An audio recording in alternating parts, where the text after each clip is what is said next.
एक और भारी बारिश ने तबाही मचाई हुई है तो वहीं यूपी के कई जिले सूखे की चपेट में हैं। इन जिलों में 60 से 90% तक कम बारिश हुई है। पीलीभीत, संत कबीरनगर, मऊ, मिर्जापुर, देवरिया, कुशीनगर, कौशाम्बी और फतेहपुर जिले में कम बारिश की वजह से किसान सूखे की मार झेल रहे हैं। फतेहपुर में 60% से कम बारिश ने किसानों की मुसीबत बढ़ा दी है। धान की 50% फसल बर्बाद होने की कगार पर है। किसानों का ये कहना है कि अगर एक हफ्ते में बारिश नहीं होती तो जानवरों तक के लिए चारा मिलना मुश्किल हो जाएगा।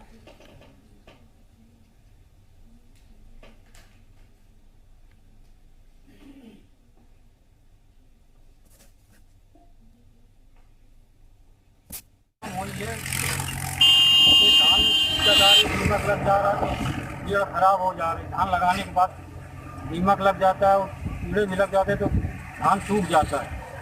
इस वजह से बहुत दिक्कत हो रही। पानी बिजली भी जो है 5 घंटे 6 घंटे से ज़्यादा मिल नहीं पा रही है। बड़ी परेशानी हो रही है। कौन कौन सी फसलें बर्बाद हो रही हैं बारिश न होने की वजह से? धान भी बर्बाद हो रहा है और वो भी बर्बाद हो रही है भैया।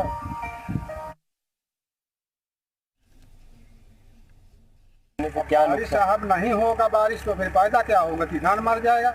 कहाँ तक सिंचेगा किसान? इतना पैसा भी नहीं है कि सिंचाई में, और सिंचाई में 12 बीघा का साहब अगर गेहूँ हो तो हो कि चलो भी पानी दे दिया, 3 पानी दे दिया, तैयार हो गया। अब बताओ धान में क्या कर सकता गरीब आदमी? मजदूरिया आदमी 3 रुपया पाई जीता 11 किलो सिंचाई चाहिए।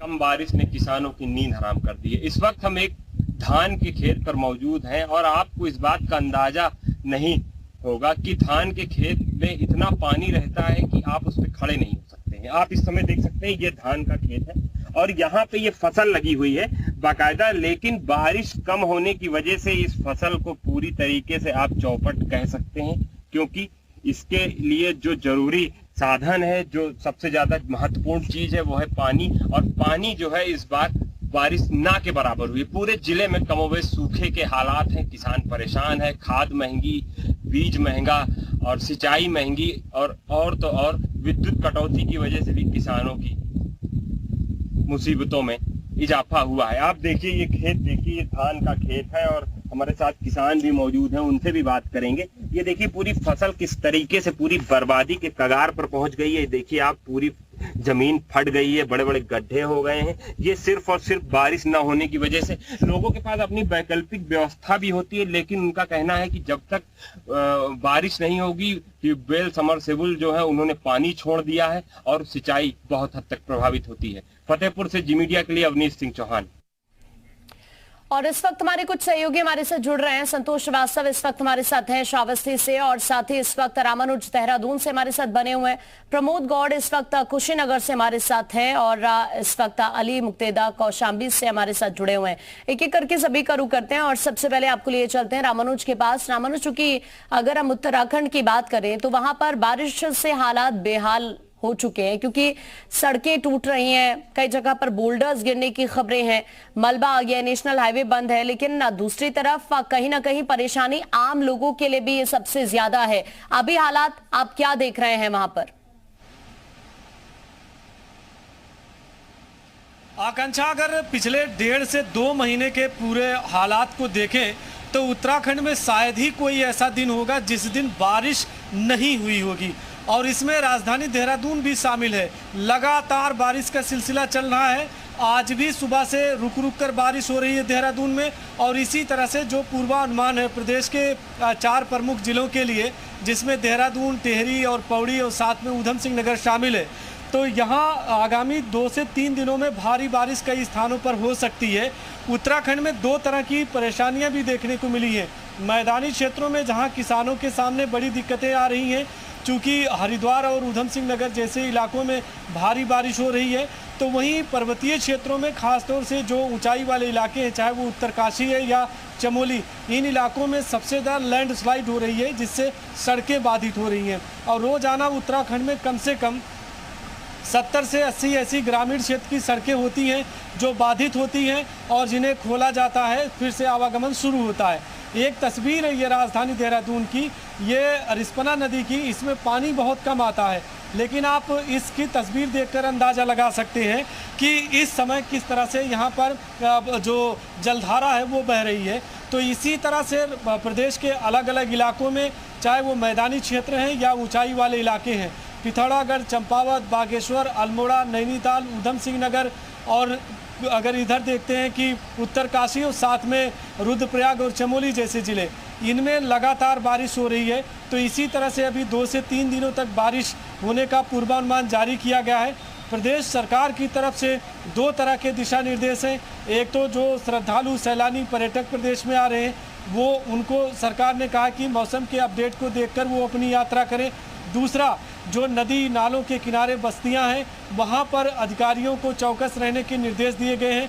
अगर जलधारा ज़्यादा तेज होती है, जल स्तर बढ़ता है, तो इससे जो बचाव राहत का काम है उसे किया जा सके। साथ में एसडीआरएफ, एनडीआरएफ की बटालियंस उन इलाकों में भी तैनात हैं जहां पर सबसे ज्यादा लैंडस्लाइड का खतरा बना हुआ है। ठीक है, तो इस ठीक तरह है से रामानुज, मैं वापस अभी आपके पास लौट रही हूँ। इस वक्त कुशीनगर से प्रमोद भी हमारे साथ जुड़े हुए हैं। प्रमोद का भी रुख कर लेते हैं। प्रमोद, अगर कुशीनगर की बात की जाए तो वहां पर इस वक्त क्या हालात आप देख रहे हैं? देखिए, यहाँ के भी हालात सूखे जैसे थे, लेकिन बीते 2 दिनों से बारिश होने की वजह से यहाँ पे किसानों को कुछ राहत मिली है।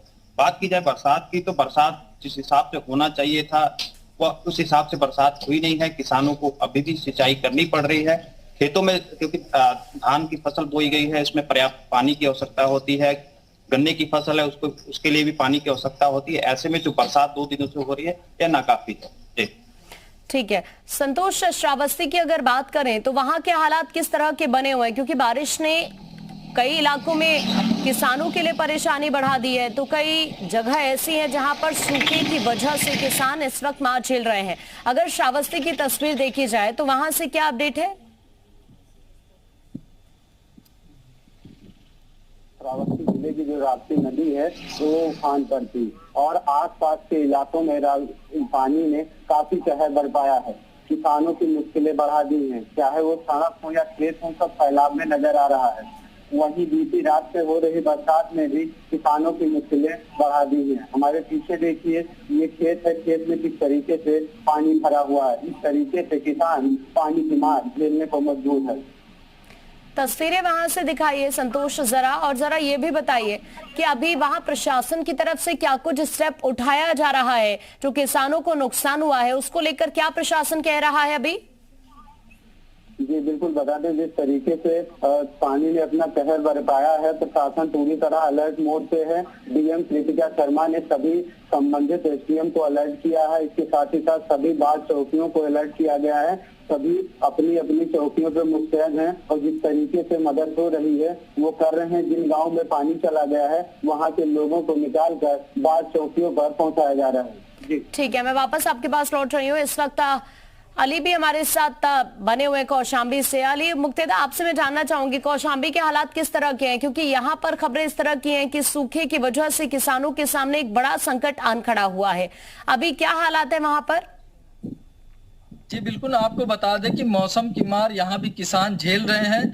किसानों के सामने आफत है कि बारिश जो अनुमान लगाया था जा रहा था, अनुमान से बहुत कम बारिश हुई है। इससे किसान परेशान है। धान के जो किसान हैं वो कहीं ना कहीं बहुत परेशान है। उनको खेती की समस्या हो रही है। यहाँ पे बारिश बहुत कम हुई है और खेत जो धान का खेत है वो पानी न मिलने की वजह से पूरा पीला पड़ चुका है।